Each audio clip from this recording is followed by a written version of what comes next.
오늘은 저 삼성동 사저 얘기를 이것으로 좀 갈무리해야 될 것 같습니다.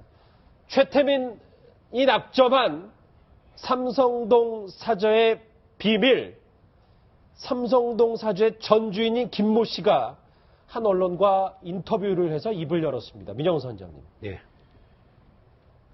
이 여러 가지 얘기가 이제 뭐 화면으로도 나오긴 할 텐데 그 삼성동 사저의 전 주인은 뭐 대통령 계약할 때 안 왔다는 것도 뭐 그 주변 사람들 부동산 매매 계약자도 얘기했습니다만 박근혜 고모라고 그랬다는 얘기가 있어요. 호칭이 최 씨 일가가 확실히 이 대통령 사저와 관련해서는 다 총출동을 한 것 같습니다. 아, 그렇죠. 그러니까 당시만 해도 워낙 이제 그 은둔 생활하고 그 대통령께서 이제 그 11.6 이후에 20여 년 가까이 은둔 생활 할 적에 이제 최태민 씨 일가가 제가 볼 때 이런 것 같아요. 경제적으로, 그러니까 먼저 심리적으로 박근혜 대통령을 완전히 둘러싸고 있었고, 그 다음에 경제적으로는 완전히 포위하고 있었고, 그 다음에 사회적으로는 완전히 끌고 가고 있었다. 그래서 완전히 이 박근혜 대통령을 뺑 둘러, 그 모든 일상생활에서부터 사회생활까지 다 뺑 둘러가지고 박근혜 대통령을 좋게 표현하면 모시고 갔던 거고, 아니면은 본인들의 어떤 그 이권 개입을 같이 해가면서 박근혜 대통령을 정략적으로 이용해 온, 포위해가지고 이용해 온 게 아닌가. 그래서 이런 그 용어들이 박근혜 고모라고 그러고 친인척 집 살 때 그냥 가족이 다 간 거잖아요. 그러니까 가족관계처럼 이렇게 된 거죠. 그러니까 우리가 어제도 방송했지만은 저도 그랬어요. 임선희 씨가 나와서 이렇게 뭐 그때 당시에 몇 억의 돈을 자기 합수표로 가지고 왔다는데 왜 최태민 씨는 그때 안 나타났나 했더니 전 주인이 오늘사 이 얘기를 했구만요. 최태민 씨도 왔었다고. 이 무렵 최태민 씨가 한 언론과의 인터뷰에서 자신과 박근혜 대통령 사이의 관계에 대해서 직접 밝히기도 했습니다. 당시 최태민 씨의 인터뷰 내용을 저희가 음성 대역으로 준비했는데 그 목소리 같이 들어보실까요? 나는 박근혜 이사장의 자문 역할에 그쳤어요. 박 이사장관 15년 전이나 지금이나 피차 경어를 사용하고 있어요. 1975년 초였을게요. 유교사가 돌아가신 뒤 위로하는 내용의 편지는 보냈어.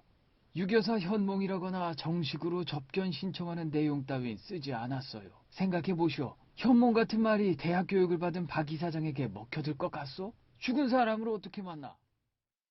네, 최태민 씨도 박 대통령에게 경어를 사용했다고 하는데 그 집의 전 주인의 가족이 기억하는 걸 보면 최순실 씨는 박 대통령에게 뭐 박 대통령이 듣고자 하는 얘기는 잘라버리고 자기가 얘기하고 뭐 이렇게 나서서 했다는 거예요.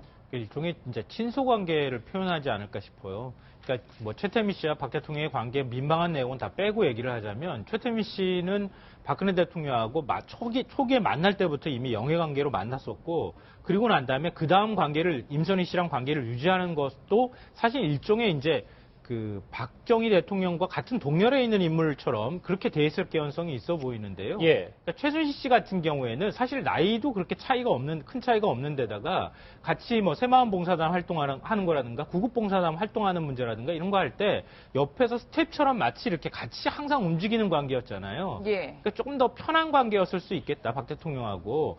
그리고 박 대통령을 직접 아마 챙기는 입장은 최순실 씨, 최순득 씨가 아니었을까. 그러다 보면 박 대통령과의 접촉거리도 굉장히 접촉 빈도도 많아지고 접촉하는 거리감도 굉장히 짧아지고 그렇게 하다 보니까 박 대통령이 뭔가를 이렇게 하거나 이렇게 할 때 좀 더 적극적으로 조언하는 관계였을 것이다. 이렇게 추정해 볼 수 있을 것 같고요. 그렇기 때문에 뭐 최태민 씨는 경어를 사용하지만 최순실 씨 같은 경우에는 박 대통령이 얘기할 때 뭐 됐습니다. 다음이요. 뭐 이렇게 이제 말을 끊고 들어가거나 예. 이런 게 좀 가능하지 않았을까 그런 생각이 들어요. 지금 이제 최태민 씨가 낙점한 삼성동 사저의 비밀.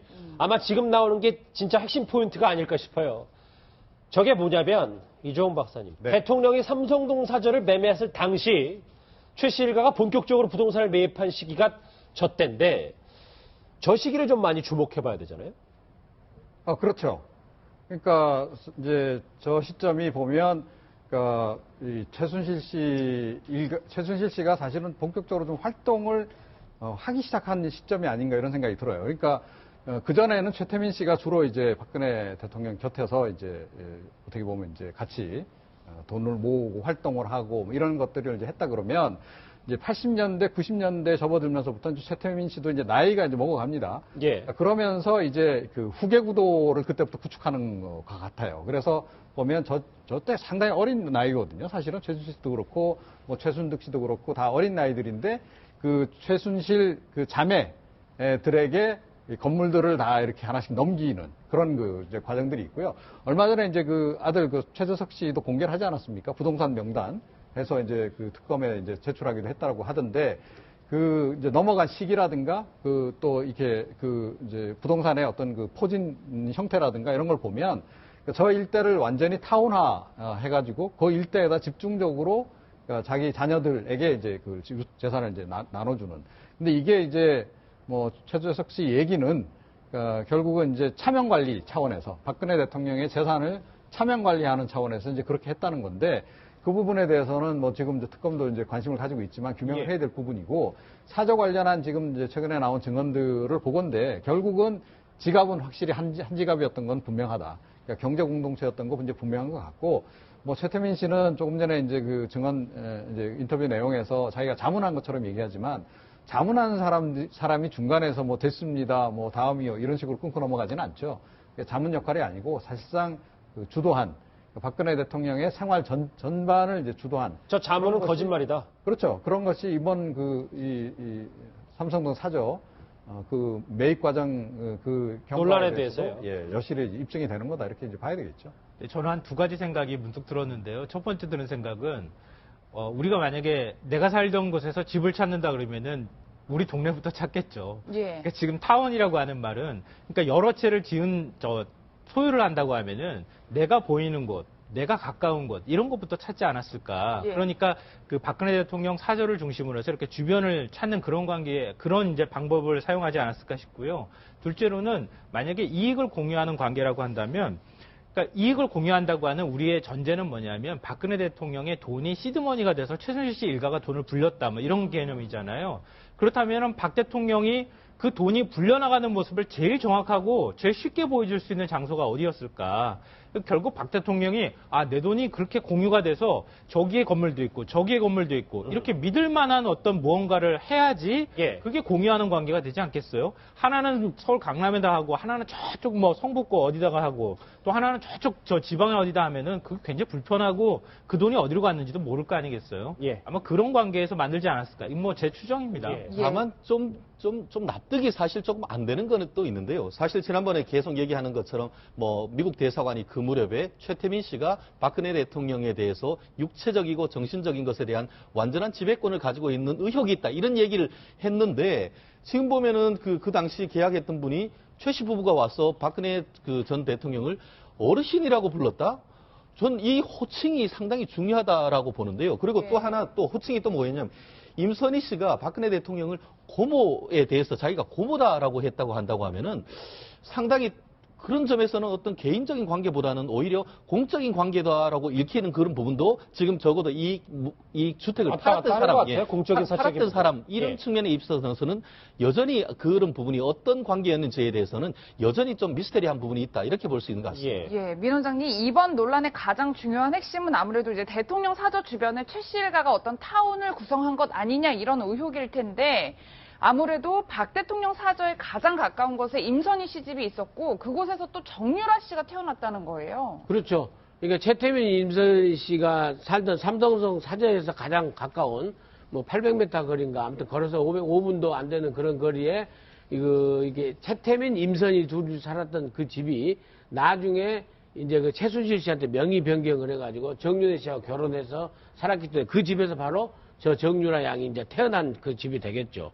예, 그리고 너무나 이제 그 삼성동 사저하고 이 최태민 씨 부부가 살던 집하고 너무나 가까워가지고 결국에는 가까운 자리에서 가까운 지근거리에서 보호자 이제 자꾸 이렇게 케어하려고 한 것인지 아니면은 좀 감시하고 이렇게 두고 가둬놓고 이렇게 하려고 했다 표현이 좀 거칠긴 하지만은 그러려고 했던 건지 좀 평가가 엇갈리긴 하지만은 아무튼 아주 가깝게 있었다. 그래서 많은 사람들이 사실 증언하신 분들이 다 놀래고 있습니다.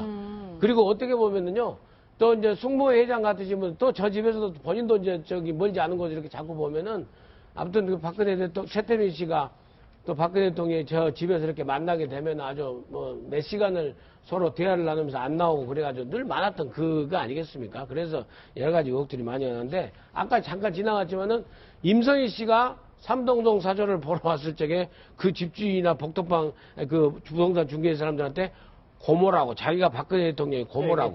예. 그러면은 본인이 박정희 대통령 여동생입니까? 그러니까 이게 완전히 가족 관계로 자체하면서 이렇게 하고 또 공식적인 자리에서는 저기 사람들한테 얘기할 때는 박근혜 대통령을 무슨 어르신이라고 이렇게 또 지칭하면서 아주 공손히 모이는 듯한 이런 언사를 하고 그래서 아무튼 최태민 씨 이 일가가 박근혜 대통령을 완전히 포위하고 있었던 게 틀림없었던 것 같습니다. 삼성동 사저 논란에 대해서 계속 얘기를 하고 있는데 잠깐 숨 좀 고를까요? 왜냐하면 저 안으로 한번 들어가 볼게요. 대선 후보 당시에 그러니까 2000년 후반대, 2000년대 뭐 7년, 12년 요때쯤 삼성동 자택에 들어갔던 기자들로 따르면 대통령 집안에 이 골드스타 에어컨이 있었다는 얘기가 뭐 근검절약도 있고 그리고 대단히 예전 가전제품들을 갖고 있다라는 얘기 때문에 많이 회자가 됐더라고요. 그렇습니다. 사실 여기 계신 분들은 기억나시죠? 순간의 선택이 10년을 좌우합니다. 금성 이렇게 했는데 골드스타 지금 LG전자인 것이죠. LG전자의 전신인데 이 18년 지금으로서는 거의 뭐 20년 아마 지금 가서도 있을 가능성이 없지 않은데 아마 몇 주 전에 저희가 그 방송하면서 이 청와대에서 이 페이스북의 그 주인인 주커버그가 와서 물을 벌컥벌컥 들이마시는데도 에어컨 안 틀었던 그 모습이 그대로 연상되는 그런 것 같은데요. 결국 근검절약을 했다 이런 그 얘기는 있습니다만 예.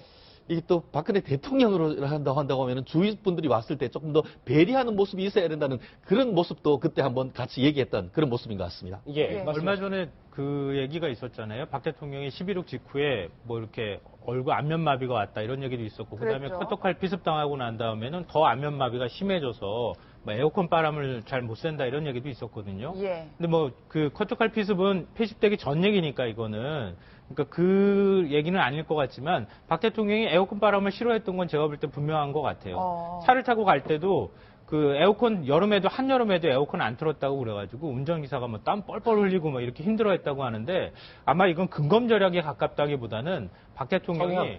예, 그래 에어컨 바람을 싫어하고 찬바람을 좀 싫어했던 것하고도 관련이 있지 않을까. 뭐 개인적으로는 저도 찬바람을 별로 안 좋아하는데 그런 분들이 있거든요. 예. 뭐 그런 것하고 관련이 있지 않을까 싶어요. 예, 이정훈 박사님 네. 이제 슬슬 마무리를 해야 될 것 같은데 지금 사저 뭐 최순실 씨도 없고 문고리 3인방도 없는데 누가 관리하고 있을까요? 그러니까 최순실 일가가 관리하겠죠.